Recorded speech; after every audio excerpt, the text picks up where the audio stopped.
Hello students, today we are going to discuss our next topic in chapter number 25 reduction and collection of tax, जिसमें हमने बात की थी reduction of tax at source क्या होता है, जिसके दो पार्ट्स हम लोग ऑलरेडी कर चुके हैं। अभी आज हम तीसरा पार्ट कर रहे हैं हमारी आगे की रिडक्शंस।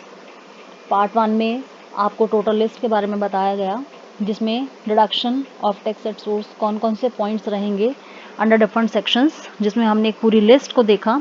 अभी जो नेक्स्ट थर्ड पार्ट आज हम करने लगे हैं, इसमें हमारी नेक्स्ट रिडक्शंस देखेंगे आप पॉइंट नंबर 19 से पॉइंट नंबर 18 तक हमारी पहली दो वीडियोस में कवरिंग हो चुकी है। Point number 19, payment under the specified agreement, section 194 IC के अंडर आपसे कह रहे हैं any person responsible for paying to a resident any sum by way of conspiration. अगर कोई भी पर्सन किसी भी दूसरे पर्सन को किसी एग्रीमेंट के under, agreement regarding any capital asset, जिसमें कोई भी land building and both may be there, दोनों हो सकते हैं, अगर इस रिगार्डिंग कोई भी कंस्टिट्यूशन किसी भी एग्रीमेंट के अंडर दिया जाता है तो उसे उस कंस्टिट्यूशन के रिगार्डिंग TDS काट कर उसे पे करना होगा, जिसमें TDS जो उनका रहेगा, अगर ये 1/4/2020 से लेकर 13 मई 2020 के बीच में एग्रीमेंट है तो 10% की रेट से, और अगर ये जो एग्रीमेंट है 14 मई 2020 से 31 मार्च 2021 के बीच में, तो जहाँ यहाँ रेट रहेगी TDS की, इट विल बी 7.5%, 7.5% की जो आपकी रेट इसमें रहेगी। Next point number 20, section 194J के under reduction of tax at source from fees for professional और टेक्निकल सर्विसेज। अगर कोई भी एक इंडिविजुअल या HUF who is required to get his accounts audited under section 44AB or any other person who is responsible for paying to a resident any sum by way of fees or professional services, fees for technical services, royalty, compensation receipt for not carrying any business or profession, in that case जो आपका TDS रहेगा उसमें आपका dates फिर से वही 1 अप्रैल 2020 से 13 मई 2020 के बीच में 10% और 14 मई 2020 से 31 मार्च 2021 के बीच में 7.5%। Tax will be deducted at source if the amount exceeds ₹30,000 in financial year. TDS तभी होगा अगर आपका ये अमाउंट 30,000 से ज़्यादा होगा। ऑन एनी सम पेड और payable to a director of a company by way of any remuneration और फीस और commission by whatever name called, उस केस में जो आपका TDS रहेगा, the rate will be 10% from date 1 April 20 to 13 May 2020, or it will be 7.5% in case of date 14 May 2020 to 31st March 2021. If the payee is engaged only in the business of operation of call center, अगर जो पेई है वो call centre के operations के में busy है, यानी उसका बिजनेस कॉल सेंटर के ऑपरेशंस का है, in that case TDS will be at the rate of 2%. This all comes under section 194J. You have to keep in mind. Next, coming to point number 21, in which TDS on income in respect of units, section 194K में आपसे कहा जा रहा है, 194K के अंदर कह रहे हैं TDS on income in respect of units। अगर यूनिट्स की इनकम के रिगार्डिंग है तो आपका क्या प्रोविजन रहेगा। This is a new section which is inserted, जिसमें आपसे कह रहे हैं any person responsible for paying to a resident any income in respect of units of mutual fund specified under section 10 subsection 23D, units from the administrator of the specified undertaking, units from the specified company, shall at the time of credit of such income exceeding 5,000 to the account of payee or at the time of payment thereof by any mode whichever is earlier deduct income tax thereon at the rate of 10%। Dates आपकी फिर से वही 1 अप्रैल 2020 से 13 मई 2020 के बीच में और 7.5% 14 मई 2020 से 31 मार्च 2021 के बीच में। This is under section 194K। Next point number 194LA, जिसमें आपसे कह रहे हैं payment of compensation on acquisition of E movable property. अगर कोई भी पर्सन किसी भी तरीके की जो है ई मूवेबल प्रॉपर्टी को एक्वायर करता है, any person responsible for paying to a resident any sum being in the nature of compensation or enhanced compensation in the consideration or the enhanced consideration on account of compulsory acquisition under any law of any immovable property at the time of payment of such sum in cash or by the issue of a check or draft or any other mode, whichever is earlier, he will deduct an amount equal to 10% from date 1/4/2020 to 13 May 2020 and 7.5% from 14 May 2020 to 31st March 2021 of such income tax. However, tax shall not be deducted at source. जो tax है वो deduct नहीं होगा कुछ conditions में, और वो conditions क्या है, जो आपकी इमूवेबल प्रॉपर्टी है दैट इज एग्रीकल्चरल लैंड, और जहाँ पर आपका पेमेंट और aggregate amount of such payment during the financial year does not exceed 2,50,000, यानी आपका जो 2.5 लाख की लिमिट है उससे ज़्यादा आपका अमाउंट नहीं है, आपका अमाउंट 2.5 लाख तक है, तब भी आपको ऐसा TDS करने की जरूरत नहीं है, because you are not under the tax limit. Where payment is made in respect of any award or agreement which has been exempted from any levy of income tax under section 96 of the right to fair compensation and transparency in land acquisition, rehabilitation and resettlement act 2013. Then income from units of a business trust under section 194 LBA. अगर आपकी कोई भी income है जिसमें units of business trust की बात की गई है, tax shall be deducted at source at 10%. Dates आपकी फिर से वही एप्लीकेबल रहेंगी जिसमें 1 अप्रैल 2020 से 13 मई 2020 के बीच में 10% और 7.5% 14 मई 2020 से 31 मार्च 2021 के बीच में. इन case of resident unit holders of business trust on that portion of distributed income of the trust which is taxable in the hands of unit holders. This is under section 194 LBA. Next, one section number 194 LBB, income from units of investment fund. अगर आपको किसी भी investment fund से कोई unit से income हो रही है, इन दैट केस TDS फिर से वही रेट्स आपकी वही, डेट्स आपकी वही, 1 अप्रैल 2020 से 13 मई 2020 के बीच में 10% और 14 मई 2020 से 31 मार्च 2021 के बीच में जो आपका 7.5%. This is under section 194 LBB. Now next is income from investment in securitization trust. अगर आपका सिक्योरिटाइजेशन ट्रस्ट है अंडर सेक्शन 194 LBC, उस केस में जो आपका पेई है, पेई इज एन इंडिविजुअल और HUF 25% रहेगा, जो आपकी डेट्स रहेंगी 1 अप्रैल 2020 से 13 मई 2020 के बीच में, और 18.75% आपका रहेगा 14 मई 2020 से 31 मार्च 2021 के बीच में. पेई इज एनी अदर पर्सन, अगर कोई अदर पर्सन है इंडिविजुअल HUF के अलावा, द रेट विल बी 30%. आपकी डेट्स वही है 1 अप्रैल 2020 से 13 मई 2020 के बीच में, रेट इज 30%. और अगर 14 मई 2020 से 31 मार्च 2021 के बीच की बात की जाए तो rate will B 22.5%. This is under section 194 LBC. Next, coming to the point number 26, payment of certain sums by individual or HUF with effect from 1/9/2019 for the financial year 2020-21, जो आपको कह रहे हैं ये 194 M के अंडर, सेक्शन 194 M के under payment of certain sums by individual और HUF. Tax जो आपका TDS जो आपका रहेगा 5% की रेट, डेट आपकी वही रहेगी 1 अप्रैल 2020 से 13 मई 2020, और 3.75% डेट आपकी रहेगी 14 मई 2020 से 31 मार्च 2021 के बीच में. This is under section 194 M. No income tax shall be deducted if such sum or aggregate of such sum paid to a resident does not exceed 50 lakh during the financial year. Now coming to point number 27, जिसमें आपसे कह रहे हैं payment of certain amount in cash under section 194 N.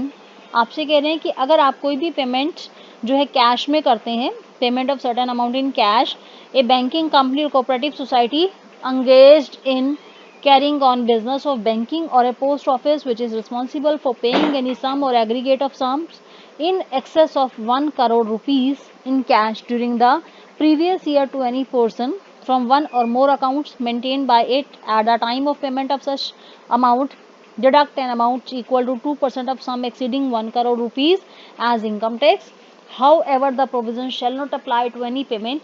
अगर ये payment जो है government को की जा रही है, बैंकिंग कंपनी को हो रही है, कोऑपरेटिव सोसाइटी को हो रही है, बिजनेस और बैंकिंग और पोस्ट ऑफिस में हो रही है, to any business or correspondent of banking company or cooperative society which is engaged in the business of banking को हो रही है, और to any white label automated teller machine operator को हो रही है, या such other person or class of persons which the central government may notify। तो इन सभी केसेस में जो आपका अमाउंट रहेगा वो इन पर्टिकुलर रेट्स के अकॉर्डिंग जैसा कि आपको बताया गया है अंडर सेक्शन 194N। नेक्स्ट हमारा है TDS on payment of certain amounts in cash applicable from September 1, 2019। Section 194N के अंडर आपसे कहा गया है who is deductor, a bank, cooperative bank, post office, who is responsible for paying any sum in cash to an account holder is required to deduct tax at source। threshold limit आपकी क्या रहेंगी? if aggregate payment in cash from one or more accounts during a previous year to an account holder exceeds the threshold limit given below during September 1, 2019 से जून 30, 2020 के बीच में exceeding 1 crore है तो TDS की rate आपकी रहेगी 2%, और ऑन और आफ्टर जुलाई 1, 2020 है it covers a defaulter who has not submitted return in past और exceeding ₹20 lakh but not exceeding 1 crore rate will be 2%, और अगर 1 करोड़ से ज़्यादा है तो रेट आपका रहेगा 5%। It covers any case other than case 1, threshold limit is exceeding 1 crore है तो ये आपका 2%। When deductible, tax deductible at the time of payment in cash, lower TDS certificate आपका it's not possible. Then point number 28, TDS on e-commerce transactions under section 194O आपसे कह रहे हैं कि अगर आपकी ई-कॉमर्स ट्रांजेक्शन्स हैं जिसमें आपका TDS at the rate of 1% रहेगा, डेट्स आपकी वही हैं 1 अप्रैल 2020 से लेकर 13 मई 2020 के बीच में, और 14 मई 2020 से 31 मार्च 2021 के बीच में आपकी जो रेट्स रहेंगी 0.75%। लेकिन कुछ पॉइंट्स आपको ध्यान रखने हैं। E-commerce operator is required to deduct the tax at the time of credit of amount of sales और service to the account of e-commerce participant or at the time of payment whichever is earlier। Tax at 1% and 0.75% according to the required dates is required to be deducted on the gross amount of such sales or service or both। Some credit or paid to an e-commerce participant by the e-commerce operator shall not be subjected to provisions of the section if the gross amount of sales or service or both of such individual or HUF through e-commerce operator during the previous year does not exceed 5 lakh, यानी आपका 5 लाख से ज़्यादा नहीं होना चाहिए। Then point number 4, there shall not be any further liability on that transaction for TDS, उसके ऊपर कोई और liability नहीं होनी चाहिए। However, this exemption shall not be available for hosting, advertisement or for providing any other services not connected with the sales। These are the 28 points under different sections which are given for deduction of tax at source। Now under section 197 there are some other points which are to be kept in mind regarding the deduction of tax at source, जिसमें आपसे कह रहे हैं payment to the government और reserve bank etcetera, no tax will be deducted at source if the payment is made to government, RBI, statutory corporation और mutual fund under section 10 subsection 23D। TDS at a lower rate पर होगा in case of any income of person under section 192, 93, 194A, 194C, 194D, 194G, 194H, 194I, 194J, 194LA, LBB, 194LBC and 194M।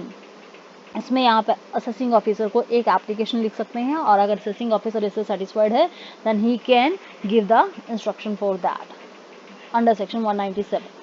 Now under section 197A आपसे कह रहे हैं no deduction of tax at source in certain cases, कुछ particular cases जहाँ पर कुछ given conditions अगर आपकी सेटिस्फाइड हैं तो आपका TDS नहीं होगा। टैक्स डिडक्टेड इज इनकम, जो आपका टैक्स डिडक्ट हो रहा है अंडर सेक्शन 198 बेसिकली वो उस पर्सन की इनकम ही है जो कि टैक्स के रूप में जो गवर्नमेंट को सबमिट कराई जानी है। Credit for tax deducted section 199 में आपसे कह रहे हैं tax deducted at source and paid to central government is deemed to have been paid on or behalf of the person from whose income the deduction was made and he is given credit for it in his regular assessment। then under section 199 आपसे आगे कह रहे हैं ये duty of tax deductor. अब duty of tax deductor under section 200 आपसे कह रहे हैं कि आपकी ये रिस्पॉन्सिबिलिटी बनती है उस पर्सन की जो कि इसको टैक्स को डिडक्ट कर रहा है वो आगे टैक्स को जमा करा दे। देन सेक्शन 201 में आपसे कह रहे हैं consequences of failure to deduct और पे द टैक्स। ये हमारे पास डिफरेंट पॉइंट्स हैं। अगर एक पर्सन जो टैक्स को डिडक्ट कर रहा है एट सोर्स और वो टैक्स को गवर्नमेंट के पास जमा नहीं कराता है तो उसे इसके रिगार्डिंग जो है पेनलाइज किया जा सकता है, उसे पनिशमेंट दी जा सकती है depending on the situations and depending on the particular sections. We will be discussing these sections in the chapter of penalty. Then point number 8 issue of certificate. Section 203 में आपसे कह रहे हैं the person deducting the tax at source has to issue a certificate of deduction to the assessee stating the amount of tax deducted at source in the prescribed form. और जो आपका form लगेगा इसमें that will be form number 16 in all the cases other accept under section 194M in form number 16D। This is under section 203.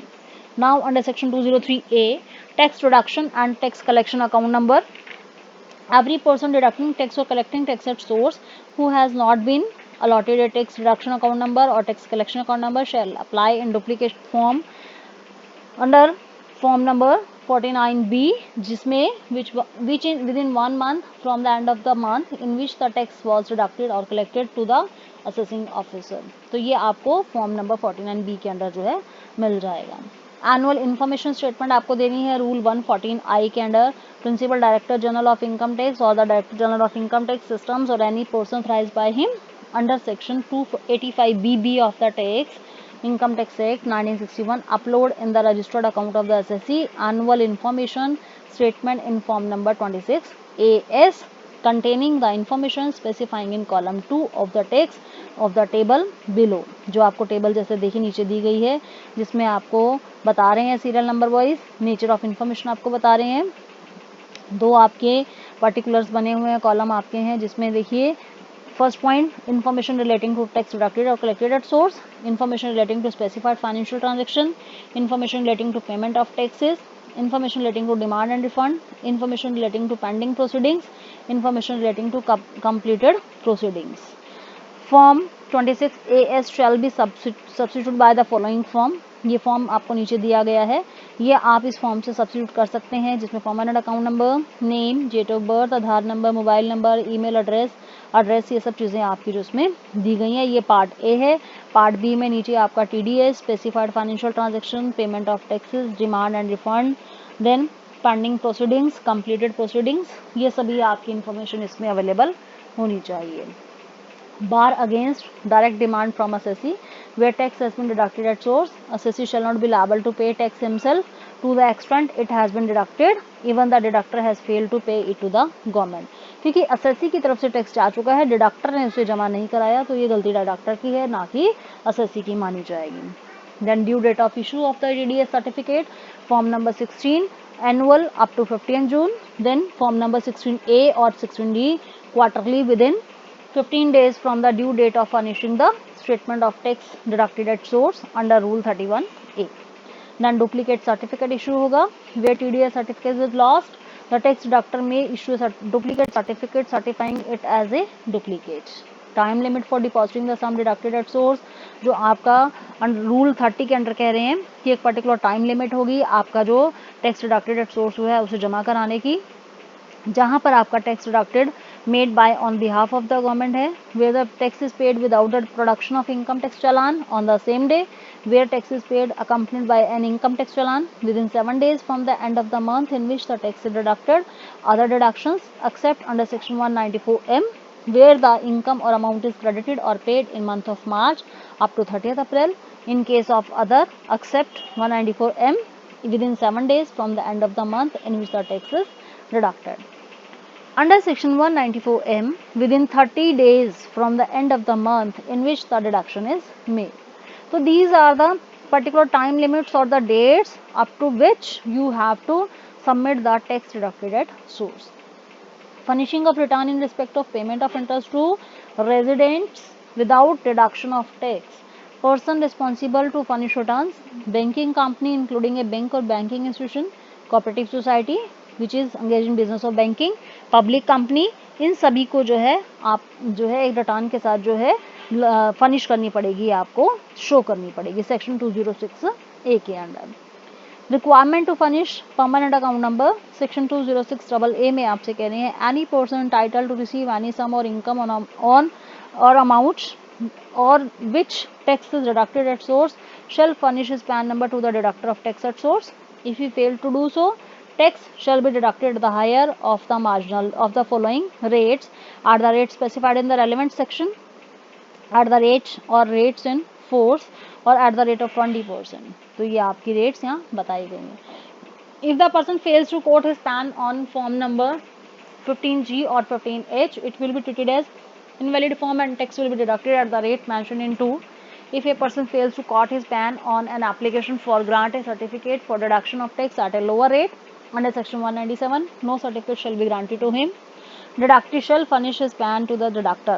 Deductee जो है pan number जो है deductor को देगा. Both shall indicate the same in all correspondence bills, vouchers and other documents. क्योंकि हर return से related कोई भी आपकी इन्फॉर्मेशन, इनकम टैक्स से रिलेटेड कोई भी आप डॉक्यूमेंट सबमिट कराते हैं तो आपको पैन नंबर साथ में लगाना जरूरी होता है. Where the PAN provided to a deductor is invalid or does not belong to the deductee, it shall be deemed that the deductee has not furnished his PAN to the deductor.